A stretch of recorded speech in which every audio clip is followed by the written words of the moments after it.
Now let's talk about the average and median net worth for Americans in their 40s. And according to the survey of consumer finance from the Federal Reserve, for people between the ages of 40 and 44, the average net worth is about $624,000, and the median net worth is $127,000.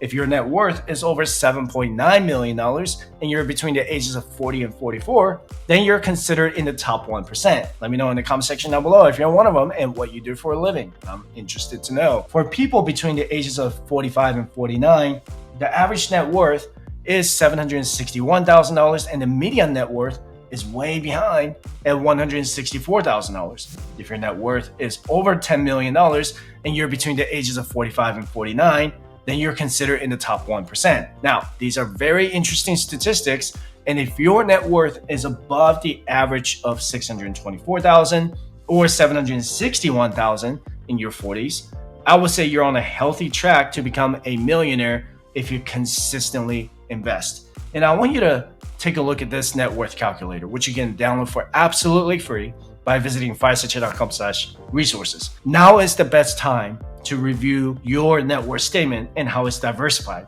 The problem with many people in their 40s is that they have way too much money in the equity of their home and not enough cash or investments on their net worth statement. So let's do some exercise here. Let's say you have a house that's worth $500,000. Then you're going to put $500,000 under real estate. If you have a mortgage balance of $300,000, then you're going to put it down here, mortgage, and your net worth just with your primary home would be $200,000, right? And let's say you have $30,000 in cash and you have no retirement invested. Then you have 95% equity in your home and about 5% cash. That's still not financially healthy, right?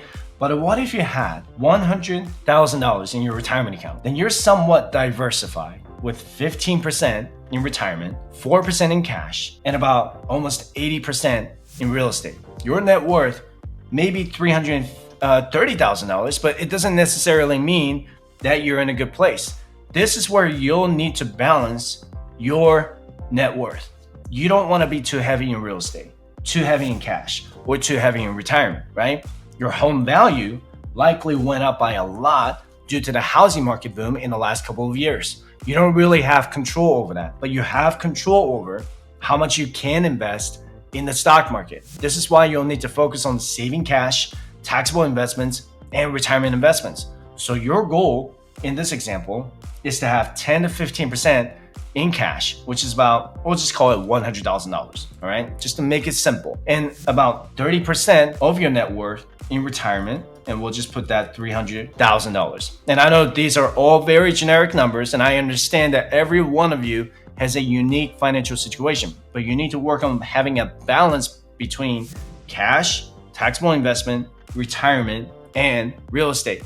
And my personal target has always been 30% real estate, 30% retirement, 25% taxable investments, and about 15% in cash. And I found those target numbers to be healthy in my personal financial situation. Let me know in the comment section down below if you have your own specific goals in mind. And these are some of the worst mistakes people make in their 40s that they're gonna have a very hard time recovering from. Mistake number one is investing too much and not having enough liquidity or cash on the side to cover your daily or large annual expenses. If my net worth is well over $500,000, I want to have at least 10 to 15% set aside in cash to cover my discretionary and non-discretionary expenses. What you don't want to do is end up touching your taxable investments that will charge you 15% in capital gains tax without properly planning for it. The worst mistake is touching your retirement, which will end up accruing almost 40% in penalties and taxes. Okay, that is much more devastating, which leads to mistake number two is taking money out of your retirement savings way too early in your 40s. I had someone call me last year about how he completely took out his 401k to buy a rental property. But when I asked him if he understood the consequences of taxes and penalties, he had absolutely no clue. He then started arguing with me that using his 401k to buy a rental property was a better investment than the 401k itself. Needless to say, he never became my private client. And I think real estate is a great asset to generate and diversify your income streams. However, taking out a 401k early is not going to give you a positive cash flow with a loss of 40% in the portfolio after taxes and penalty, right? It just doesn't make any sense to do it. And mistake number 3 is prioritizing your kid's college fund over your retirement. I know I'm going to get a lot of heat on this in the comment section, and I have in the past, but you are not financially obligated to pay for your kid's college. Your retirement is going to cost way more in the future than your kid's college for 4 years. Your kid's college is going to last 4 to 5 years, but your retirement is forever. You have to prioritize investing at least 25% of your gross income towards your retirement, and then put whatever you can towards your kid's college fund. If you can't invest any money into your kid's college fund, it's okay. You just need to explain to your kid about different ways they can do to find financial aid or scholarships. You don't get a scholarship or financial aid for your retirement. You can always do both at the same time, but you're not doing it right if you invest more in your kid's college fund than your own retirement fund. You'd be surprised to know how many people in their 40s actually do that. And mistake number 4 is not having a financial plan to pay off your mortgage going into your 50s. When I'm in my 40s, I plan to put a little extra towards the principal payment of my mortgage to make sure that I can pay off my mortgage in my 50s. Because by the time I'm in my late 50s, which I'll talk about in the next segment of this live stream, I want to be more risk averse with my assets. When I completely retire at the age of 55 or 60, I don't want to have to worry about mortgage payments. Instead, all I'm going to have to worry about is paying my homeowner's insurance and property taxes. And mistake number 5 is taking out too much debt for home renovations.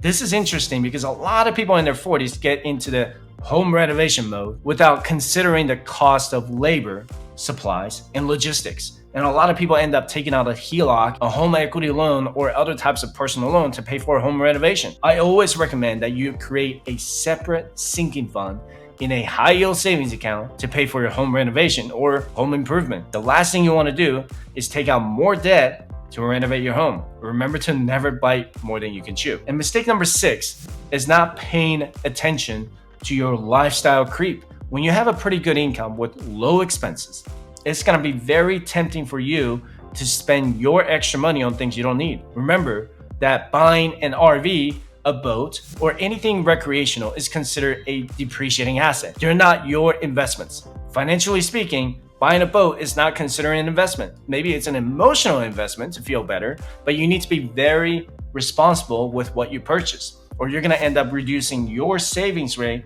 towards your investments. And mistake number 7 is not creating estate planning. And I know this is something nobody wants to think about, but you need to think about how you want your properties to be taken care of if you pass away sooner than expected. It doesn't matter what your net worth is, but you need to have a plan to divide your assets among your children or other dependents to make sure that your assets don't end up in probate where the judge decides it for you. I'm sure you don't want a stranger to decide where your assets are going to end up after you pass away, right?